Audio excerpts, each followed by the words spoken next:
आज का अफगानिस्तान बौद्ध धर्म का एक प्रसिद्ध केंद्र था। 3री शताब्दी ईसा पूर्व में सम्राट अशोक ने इसे अपना राज्य धर्म बनाया था और अनेक वंशजों ने इसे दूर दूर तक फैलाया था। कुषाण काल में कनिष्क ने अनेकों धर्म का आदर किया और महान साम्राज्य धर्म की स्थापना की, जिसकी सीमाएं गांधार से लगकर पश्चिम बंगाल को छूती थी। यह केवल मौखिक इतिहास नहीं है, जैसे कि मेसायनक की खुदाई से सिद्ध हो चुका है।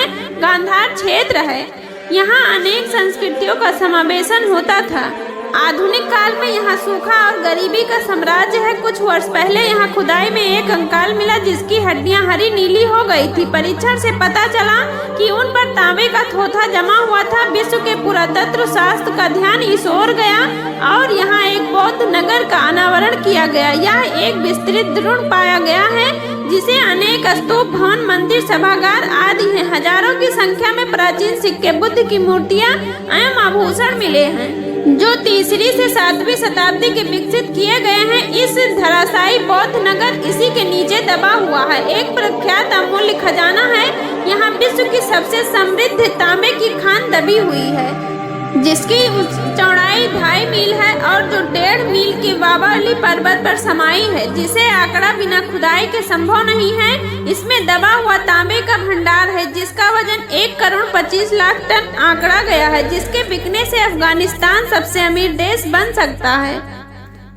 इस मेष आयनक का शाब्दिक अर्थ है तांबे का नन्हा सा कुआं, परंतु वास्तव में यह इतना विशाल है कि चीन ने इसे खरीदने के लिए $30 अरब का प्रस्ताव रखा। इसके अतिरिक्त उत्खनन के लिए आधुनिक वैज्ञानिक 400 मेगावाट बिजली बनाने वाले एक विशाल बिजली घर एवं पर्यावरण के संपूर्ण आधुनिकीकरण को भी योजना रखी। यातायात के लिए सड़कें, पुल, रेलगाड़ियां एवं हवाई अड्डे बनाने का जिम्मा उठाया, मगर अफगानिस्तान के विद्वानों ने इस योजना को कार्यान्वित करने पर रोक लगा दी। विश्व के पुरातत्व शास्त्रियों का कहना है कि काम शुरू होने से पहले इस क्षेत्र की अमूल्य ऐतिहासिक धरोहर को सुरक्षित किया जाना जरूरी है। धर्मांतकुर इस्लामियों के रहते विद्वानों का यह भय है कि यह नगर यह चीन के हाथों नहीं तो लुटेरों के हाथों जरूर बर्बाद हो जाएगी और यह खजाना विज्ञान या मानवता के हाथ नहीं आ पाएगा।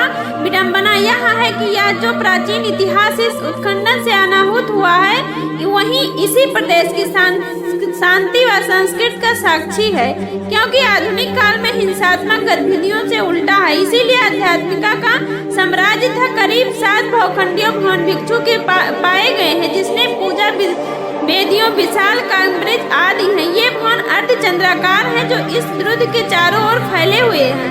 इन पर ऊंची ब्रिजियां बनी हैं जिन पर चढ़कर दूर दूर तक देखा जा सकता था। इन प्रासादों के मध्य करीब 100 स्तूप पाए गए हैं। यह स्तूप पक्के और विशाल भी हैं तथा छोटे छोटे उठा लेने योग्य भी हैं। प्रसिद्ध अफगानी पुरातत्व व्याख्याता अब्दुल कादरी तैमूर के शब्द में तत्कालीन विश्व का यह केंद्र था। गांधार के बौद्ध भिक्षुओं ने कला एवं उस काल की सभी सभ्यताओं का कलात्मक की समीक्षण से बुद्ध की प्रतिमाएं बनाने का आविष्कार किया।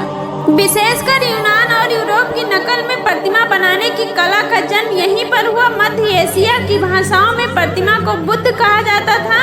इन भाषाओं में तब द्वय व्यंजन नहीं था अथवा वह बुद्ध को बुद्ध बुलाते थे। बुद्ध पराधि संध्या का यही उद्गम है। कालांतर में जब इस्लाम ने जिहाद उठाया और बुद्ध को तोड़ना, तो यहाँ वही बुद्ध को तोड़ते आगे बढ़े।